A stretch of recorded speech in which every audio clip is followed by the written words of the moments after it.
Hello again, everyone. Edwin Learnard back once again. In this YouTube astrological segment, I'm going to be talking about the 2020 to 2021 transit Jupiter in Aquarius Part 2 of 2. Now, one thing I want to talk about as far as this goes, there's going to be a very important aspect that this makes during its transit.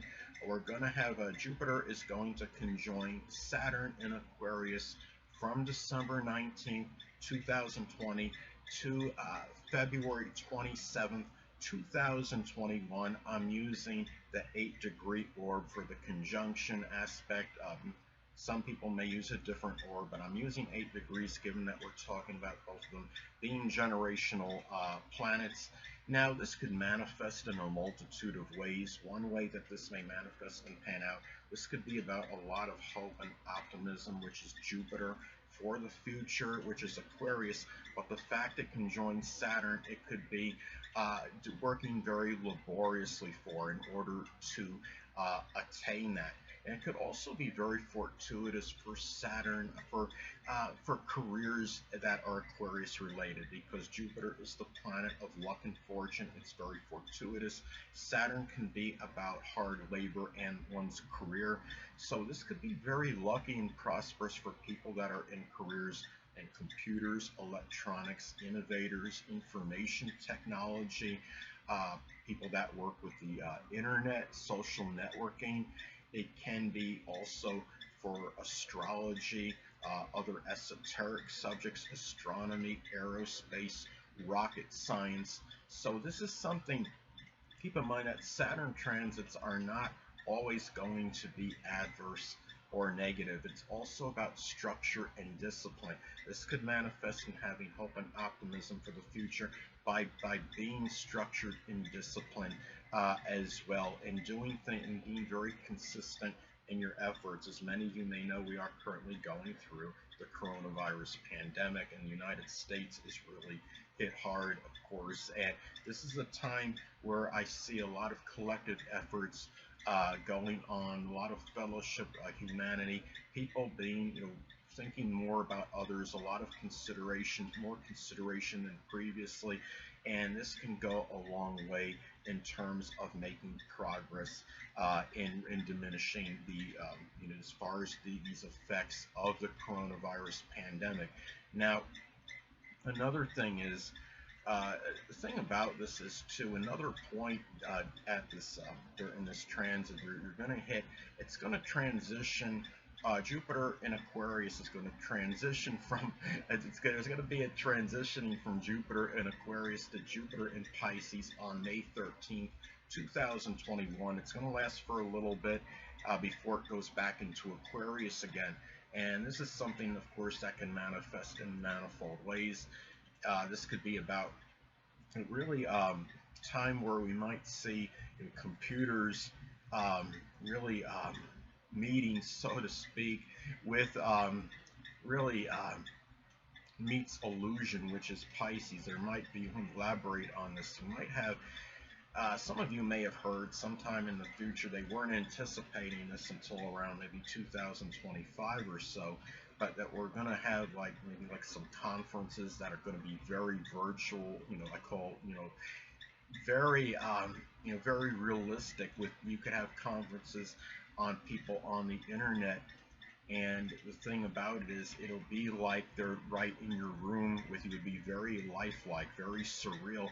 But maybe we might get a little precursor, preview to this at this time, and because you're talking about the internet meeting illusion, things that could be very lifelike. And another way too that this could pan out. Remember, Aquarius is about freedom and independence, and this could be a time when we have that transitioning period, when it goes from when Jupiter goes from Aquarius to Pisces on May 13, 2021. This could manifest maybe more freedom and independence, which is Aquarius, from a disease that couldn't be eradicated, which is Pisces, and also that freedom and independence from isolation, from solitude and seclusion, which of course is associated with Pisces as well.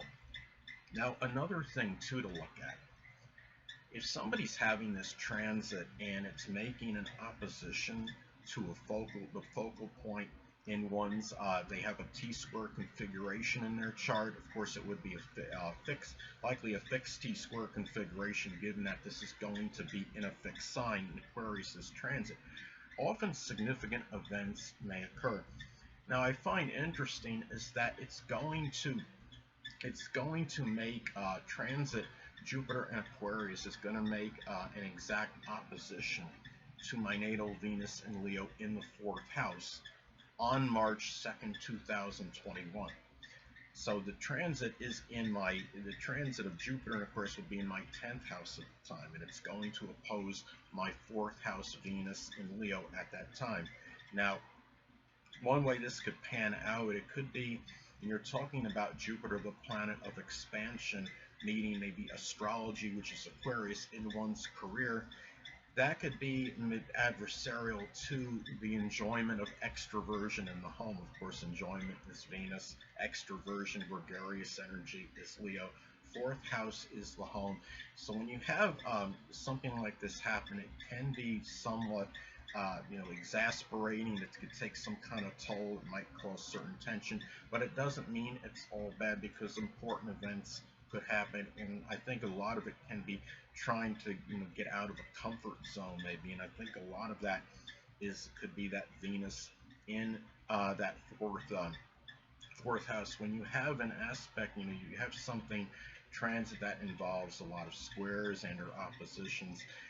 It can be adverse, but at the same time, it can cause you to work to get harder in order to make things happen, but there may be some roadblocks and obstructions in order to do that. Now, another important, I think it's a significant point in this transit on January, we're going to have January 28, 2021. By transit, electionally, we're going to have a fixed T-square configuration involving the Sun and Jupiter and Aquarius, making an opposition to the Moon in Leo. There's going to be a full Moon in Leo at that time, and that is going to be squared by Uranus in Taurus and Mars. Uranus conjunct Mars in Taurus. So this is another thing, of course, it can manifest in a number of ways. The fact that you're having this opposition, it's very intense given that it's going to occur on a full moon. There could be a lot of emphasis, which is Jupiter, about being open to new concepts, which could be Aquarius, and then opposing, being adversarial to how one feels, which is the moon, and like they know everything, which could be Leo energy. And also maybe there's some subconscious arrogance, and that subconscious, of course, being associated with the moon. Leo can be egotistical and arrogant in a negative manifestation. Now, the thing about this is the point of overemphasis and accentuation, of course, is the focal point, the midpoint of that T-square configuration, which is going to be the conjunction of Uranus and Mars in Taurus at the time. So that point where people may be trying to decipher, try to figure out, well, do I need to listen to other people more, their ideas, or am I just going to be, about what I believe, that I'm right, and my thoughts are superior to them? And a lot of it, again, being tied in with this pandemic that we're currently involved in. What we're going to do as far as taking precautions. Do we listen to scientists? Do we listen to ourselves? Do we listen to what we believe is right? And the thing about this is having that conjunction with Mars and Uranus and Taurus, many people, as a point of overemphasis, compensation, and what have you, might be going to what they believe are very loyal, trustworthy, steadfast friends. Loyal, trustworthy, steadfast, of course, is Taurus energy. Uranus is friendships, and doing so with a lot of action, a lot of vitality and energy. The fact that this is Mars involved, and people may be going to certain groups as well.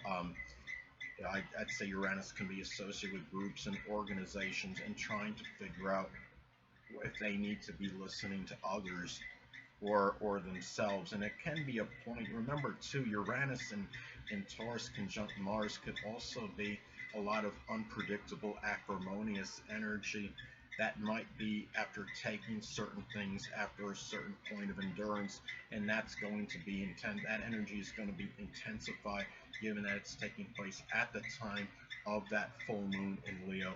And the one thing I want to close with is the fact that this, again, as I reiterate what I stated in the previous video, is that when we're looking at this transit, it's very, I think it is going to be very auspicious. You're having Jupiter transitioning from very pessimistic, despondent, negative Capricorn, which was in its fall in Capricorn, going into more progressive, futuristic Aquarius, and open-minded, and going more innovative.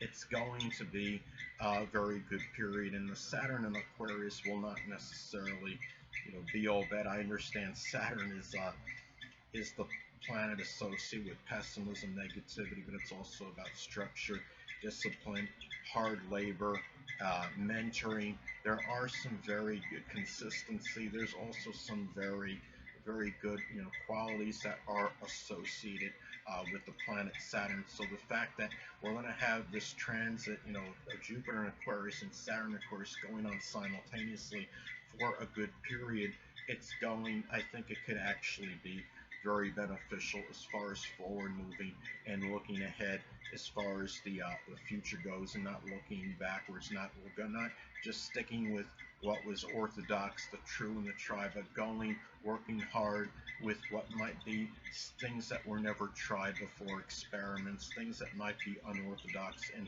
that might seem unorthodox, but are new ways to do things to help at this time. And anyway, people, that'll conclude this YouTube astrological segment. Until next time, people, Edwin Learnard saying stay well.